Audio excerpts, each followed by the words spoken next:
Zearn. If you've never heard of it, lucky you. If your school uses it, I'm sorry. And if you're a parent wondering why your kid comes home crying when they have to do their maths homework, yeah, this might be why. Because Zearn is one of those platforms that looks incredible on paper. Non-profit, free for teachers, backed by the Bill and Melinda Gates Foundation. Yay! Edu reports, green across the board. Yes, if Zearn was a CV, you'd hire it on the spot. And some kids even have fond memories. You see, Zearn has these things called wildcards, little reward songs that pop up between lessons. Let's have a listen. Now, this time, don't erase. Let's move together so you know what to do.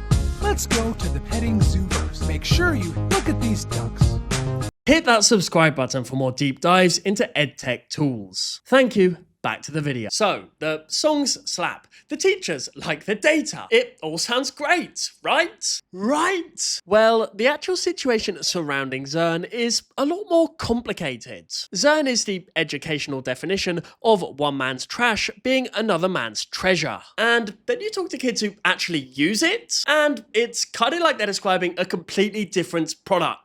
Under 2 stars on site Jabber, a 6% recommendation rate, 0 positive reviews in the last 12 months. Not a single person in an entire year had something positive to say. 0% complaint resolution rate on complaints boards. And a change.org petition, written by a child by the way, titled "Let Kids Enjoy Math Even More by Banning Zearn." And these students, they're pretty damn strong with their opinions. Doing Zearn is like talking to someone who doesn't speak your language, and when you say something wrong, the interpreter makes you restart the entire conversation over, but doesn't tell what you said wrong. It's so infuriating and annoying, and I hate that I have to do Zearn for school. I don't even like math class because we have to do Zearn 2 out of 5 days. I hate Zearn, and I can't wait for it to be gone. That analogy is honestly better than anything I could come up with. And a child wrote it about maths, while hating maths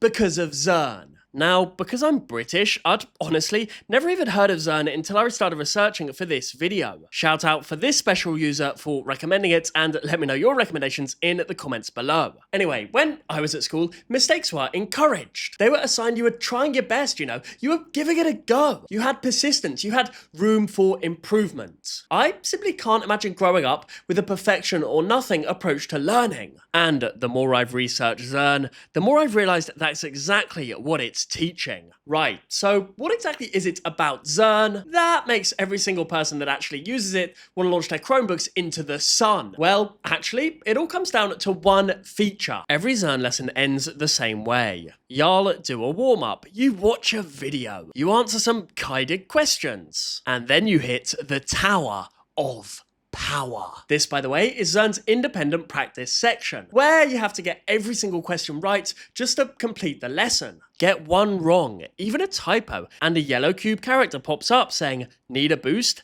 Let's go over this together." The boost walks you through a different problem. Then it resets your entire section with brand new questions. Your progress is gone. You've got to start again.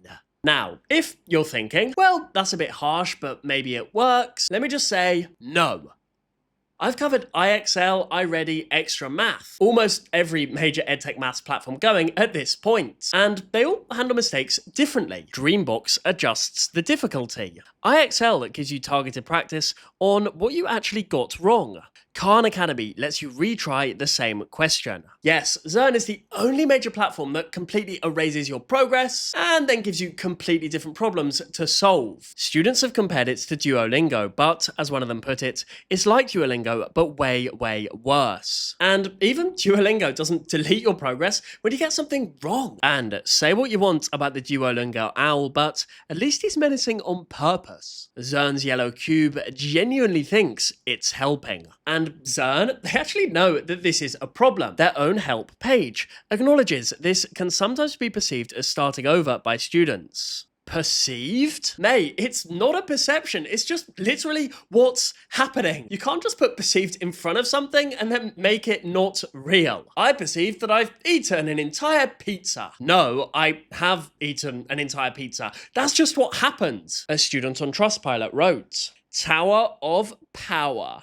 I hate it more than the primary lesson, as it is just as lengthy, but what happens when you get a question wrong? Well, you get the answer through a little bit of help from the dumb cube, but what's this? You have a new question to answer with a different solution and a different mathematical terms? I hate this so much. Bro, I get it completely. And then there's this 5th grader in Houston, Texas. They literally wrote their review on complaints boards while sitting in class. I am in 5th grade and this sucks. And the freaking stupid box, because when you are on the Tower of Power and you get one question wrong, you have to start all over again. And it does not help only give you another question. It holds us back for small mistakes and they overcomplicate simple questions like 3 times 9. I am literally crying right now because I cannot pass the Tower of Power and the box is stopping me, and yes, I'm in school right now. I don't think maths is this kid's issue. I'd say that the English language is. Seriously bro, heard of a full stop? The yellow cube, which students have not so lovingly nicknamed the cheese, the box guy, and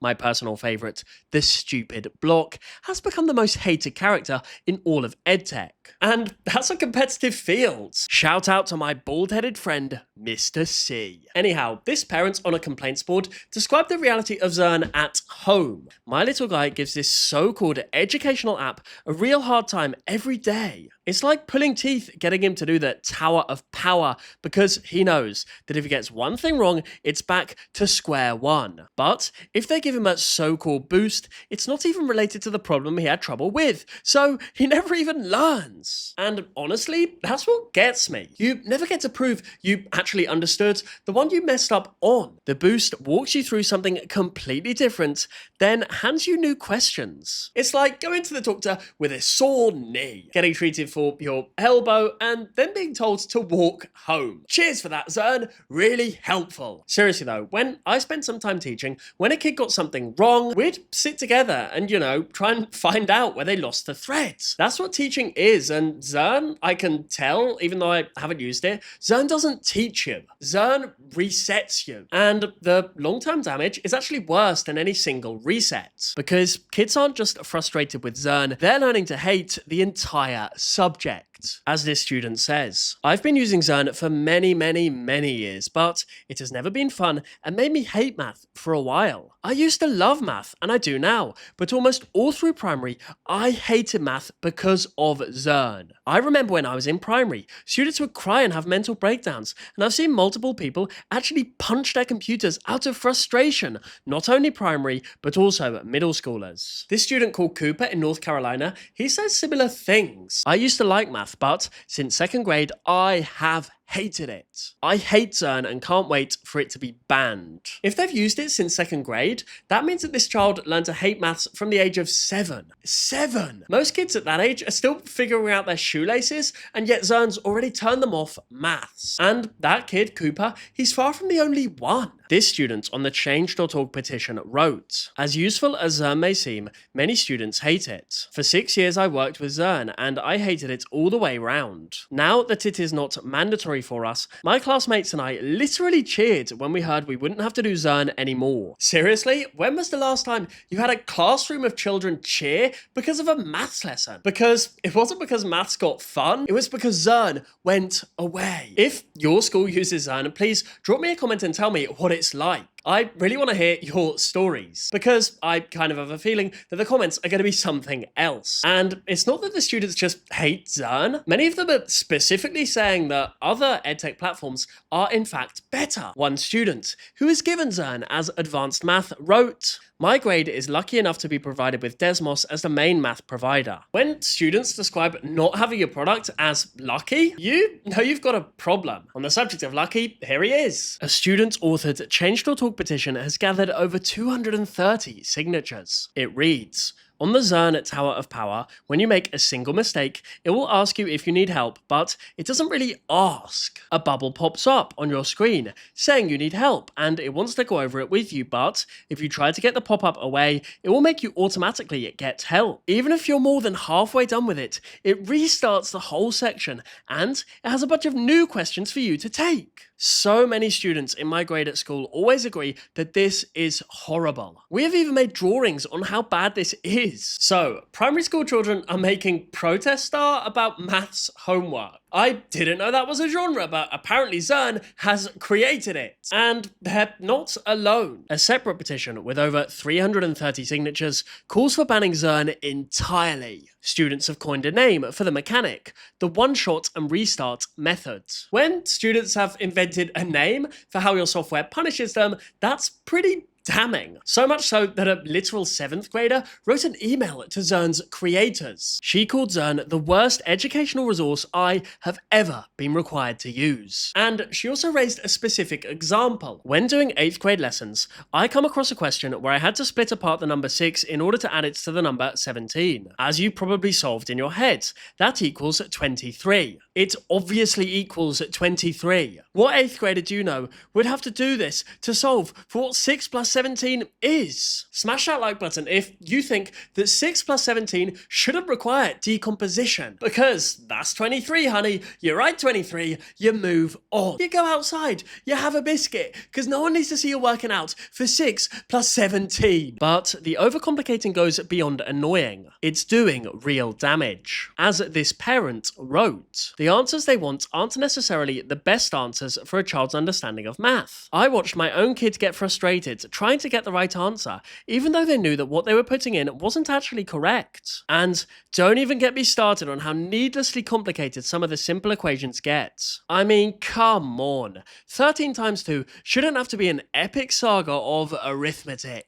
And Zearn also does that thing where it marks correct answers wrong. One student reported, "It asked me what is 100 divided by 2 and I typed 50 and it said I was wrong, so I typed it again and said it was 50. And then there's this teacher who raised something that genuinely properly alarmed me. Zearn makes everything a word problem, which is not good for my students because some of them haven't reached the reading age yet. Therefore, I have to read every question for them during assessments, but some of them still struggle as they are not auditory learners. Zearn tends to overcomplicate the simple problems that my students would otherwise master without a hassle. When I give them basic math problems like 8 plus 4, they're so used to seeing words, they end up making stupid number bonds. As a result, they can't do basic arithmetic anymore. Just think about that. A first grade teacher is telling you that her students actually got worse at maths after using a maths platform. They could do 8 plus 4 before Zearn, yet they can't do it after. The maths app made children worse at maths. That's like a driving instructor making you forget how to use a steering wheel. When I was at school, believe it or not, 8 plus 4 was 12. You wrote 12 and you moved on. That was enough. And a Johns Hopkins evaluation found that students who used Zearn were actually less confident in their maths abilities than students at schools that didn't use it. The study attributed this to students finding the material more challenging than previously experienced, which may have affected their feeling toward mathematics in general. So, Zearn's own tagline is, "Every kid is a math kid." But, according to Johns Hopkins, the kids who use Zearn believe in themselves less. Incredible work all round. So that's the human cost, you know. You got the crying, you got the hatred, the lost confidence. Those kids who used to love maths and now hate it. But here's the question that nobody in charge seems to be asking. If kids hate it, if parents hate it, if even a growing number of teachers hate it, then why on earth is Zearn used in 1 out of 4 American elementary schools? Well, there's the obvious one: money. You see, Zearn is free for teachers to sign up. Once enough of them do it, the school pays $2,500 to $3,500 a year for admin dashboards. It's a classic move. Get them in for free, charge for the stuff the bosses want. But here's the bit that properly wound me up. You see, Zearn's curriculum is built on top of Engage NY, an open source, publicly funded curriculum. It's literally free for anyone to use. And yet, Zearn digitized it, added video lessons and a yellow cube, and now pulls in nearly $55 million every year. Teachers on ProTeacher even call it essentially the Engage NY curriculum in digital form. So it's a non-profit repackaged public work that was then sold back to the public. And people wonder why teachers are cynical about edtech, huh? But look, you know, I don't want to be unfair, so I genuinely need to say this. Zearn isn't lazy. There's real thought in the design, and some teachers genuinely love the data and the rotational model. Zearn's own survey found that 90% of teachers would recommend it. But remember that song I played you at the start? The wild card? Now let's compare. Who has more bears? Make sure you Hi go there. to the petting Now let's zoo compare. first. Make sure you look at these ducks. I realized that those YouTube comments were about that. Ducks. The songs, the catchy bits between the maths. Because nobody's looking back fondly on the Tower of Power. Nobody's posting, I miss getting reset by the yellow cube. Yes, the only nostalgia that exists for Zearn is the parts that weren't actually Zearn. And every positive review about Zearn has a caveat. Zearn is great as a supplement. Zearn is fantastic when used alongside teacher-led instruction. Even Common Sense Education's own editorial warned, relying on it too heavily will not result in effective learning and may cause students to burn out. And it gets even worse when schools take away the choice entirely. Because yes, Zearn is probably fine as a supplement. 30 minutes alongside actual teaching with a real person in the room doing the real work? Yeah, I can see how that one works. But that's not what's happening in a lot of schools. As this retired teacher wrote, the teachers of our districts were forced to use Zearn as the only math curriculum. Parents, teachers and kids were just totally frustrated. This comment on a Change.org petition goes even further. Zearn was introduced as the math framework in the last 2 years, and yet it has consistently been rated as one of the worst math programs by teachers, students and parents in this district. The wording of many of the instructions is just downright confusing. The interface is not intuitive and causes delays in execution by many of the children. Many teachers commented that they themselves found the interface extremely confusing and counterproductive.